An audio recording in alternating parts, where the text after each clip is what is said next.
Reyes from the Branson International Film Festival, and I am here doing an interview with Amy McCorkle. Give us a bullet point version of what's been happening in this whirlwind of the last few months. Well, I want to start with something happy. It's not necessarily a professional happening, but the young woman who came with me and her husband are now and have in January we'll be having a Branson baby, because whenever we were there they celebrated their anniversary, and ta-da, the little boy is gonna have. So are they gonna name him Branson? I don't know. That'd be fun. Yeah, and so that's great. One sad thing, I do want to pay a quick tribute to the founder and festival director, screenwriter, actor, director, gentleman who actually found all of me and Annabelle and Lorraine, who were part of my team, and they had he passed. He contracted COVID and spent a good deal of time on a ventilator, and he passed on August 24th. I'm so sorry to hear that. But as of this week, I finally found a new manager, and so she took on, her name is Mary Ann Soto, and she's a boutique talent management. So she's not like a big, giant marquee CA creative artist agency or international talent agency or anything, William Morris Endeavor or anything like that. But she is a manager of a couple of actors that are. She has like a slate of very limited actors, some of which are her children, but most of which are not. And she's taken me and Missy on, who is my partner, who wasn't there this year, but she financially helped make it possible for me to travel to represent us. And our project Songbird, which is a feature film, she is taking it and shopping it to Andrea Burloff. There's a movie called The Kitchen, stars Melissa McCarthy, Tiffany Haddish, and Elizabeth Moss, and it is about these mob wives who have to fend for themselves in this very violent, very male-dominated world of the mafia, when their husbands get busted doing illegal things and they have to take over the business, basically. And so this director, since she's a woman, she likes to work with other women who are making it happen, and Branson was one of the tipping off points for all this great stuff, because we're also developing The Guardian Sacrifice, the limited series, thanks to Joshua Carpenter, and Letters to Daniel. The movie got distributions, and there's The Assassin's Redemption, of course, that I pitched. So that's in a nutshell. There's a lot of other stuff, but so you've got all these different things going on all at the same time. Yeah, including a one-woman show, which I'm going to record, and my editor from Letters to Daniel is going to edit it, and we're going to record it not this weekend and not next weekend, but the 16th, on October 16th. Excellent. Well, that is super exciting that we at Branson Film Festival were able to be a part of kind of pushing you forward in that forward. Was everything just went kaboom, right? It's just, that's where everything just like finally like next level, right? So right, and that is our hope And, our purpose at the Branson Film Festival is to be able to educate and then bring people together that can move each other forward, share ideas. And I think that was a success for you and your team this last year at the film festival. So we are super excited for you, and we're able to, that we were able to make that connection for you happen. So can you explain why having that manager is important? Okay, so listen, I've gotten a pretty long way based on just going places and networking and reaching out to producers, and because there isn't like a quote unquote traditional way, even though there's no one way to make it, either in faith-based film or like what people would call mainstream film, right? Because every path is really different. For me, I didn't have the money or the grades to go to like USC or NYU or, like any of these or even Florida's a really good, like I couldn't afford to go to Full Sail, which I really wanted to do because I just didn't. My parents, here's the thing, my parents didn't make a lot of money. My dad was a maintenance supervisor at the time, and my mom a school teacher. But even though they didn't make enough money for me to say, like, go to a film school, it made too much for me to qualify for scholarships and grants. So I fell in that in between. So I didn't know what to do. And I'm watching, like I'm taking now they got this thing, technology has come such a far way. Yes. Such a long way since I was in college. Because see, like I'm 46 now.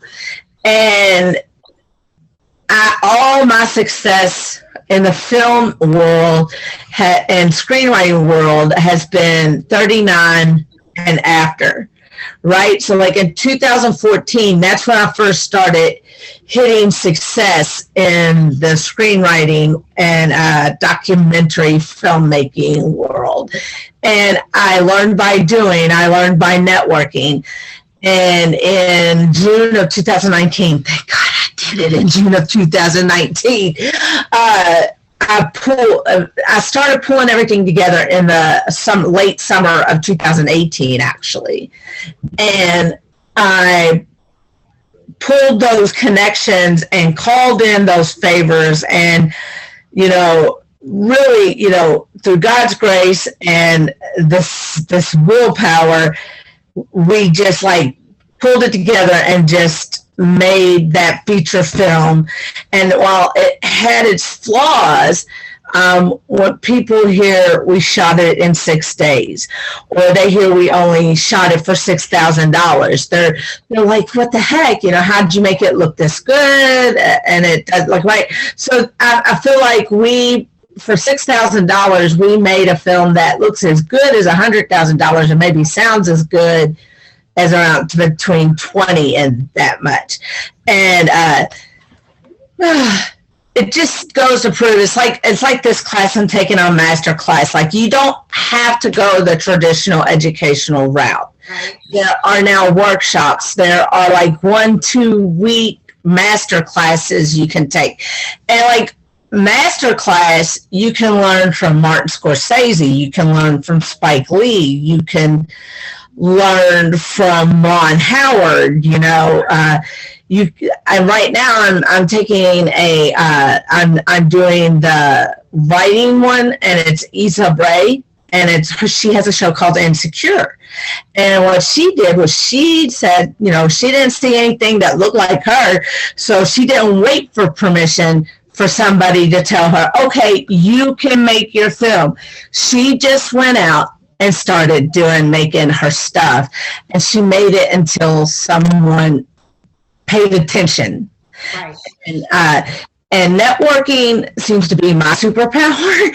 So I went, so from 2014 to 2021, you know, we got once we made letters to Daniel, everybody was saying, oh, I would put it in a package, and we didn't have talent attached. And I had two different men tell me, say, oh, you're never going to get this made as long as you insist on directing.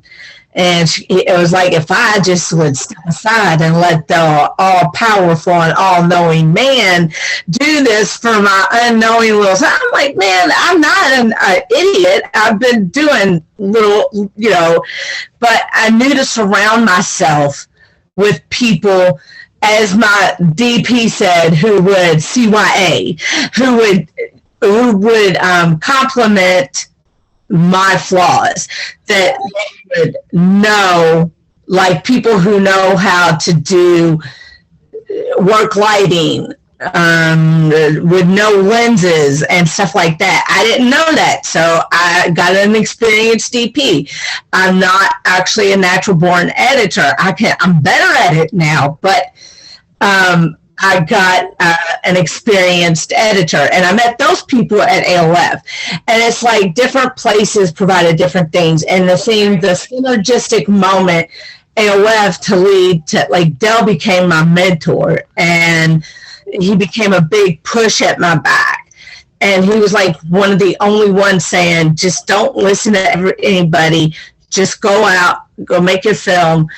And one of the greatest, sweetest moments, even though the COVID was in really full swing, this theater offered us a chance to screen in Las Vegas, and I came, and it qualified letters to Daniel for the Best Original Score category, or made us eligible for Best Original Score and Best Original Song. And our score and song were longlisted for the Academy Award. So, you know, we were very fortunate. And then Branson was awesome because we were nominated for like just about everything, except we were nominated in every category except Best Feature Film. And I didn't care. Like, and then I knew if we had a chance to win anything. Oh, and Megan is back amongst the living, the young lady that you all awarded Best Lead Actress to. Yeah. And we'll be working together on a short film in January. So your prayers, we appreciate your prayers and everything like that. Well, that's so great, because I think it just gives people hope for their project. You're a little girl from Kentucky, and who knew? And like you said, it's those meetings. It's the putting yourself out there. It's the attitude of, I'm going to go ahead and do it. And, God's going to bless that which you put your hands to do. And, you're a living testimony of that, Amy, on not allowing the world or people to tell you that you can't. Because you can if you set your mind to do something. And we are just so excited that we were able to be a part of that, pushing you forward. We look forward to all of the projects that you have coming out in the future. And, we're hoping that you'll be able to come to our festival. Oh, I'm planning on it. As long as it doesn't, the only one, it shouldn't conflict with anything. What are the dates for your? So I believe it is April 22nd through the 24th. No problem at all, because that Thursday, or maybe it's the 21st through the 23rd. But anyway, that Thursday through Saturday again in April next year. So we're working out all the details now, so that'll be coming out soon. But we will definitely be looking forward to again, having you there again and spending some time. Yeah, I definitely plan on being there. I submitted some stuff, including the documentary, which pays homage to Dell. It's just a little 18-minute, Black Gold, I can still that got a lot of attention. That was the first film, and it's not anything like it was crazy. That was like, I had mixed feelings about that film. I would hear people say, I feel cold towards that film, like about a studio film or something. Right. I know what they mean, because there were so many trials and tribulations during the making of that film. I don't know how to feel about it, but I will say that's the first time I worked with Valio, and his score is just incredible on that. I was like, oh wow, just amazing. Awesome. But he's incredibly talented. So awesome. Well, I just want to thank you so much for taking time with us today, and we look forward to seeing you April of 2022. Okay, thank you.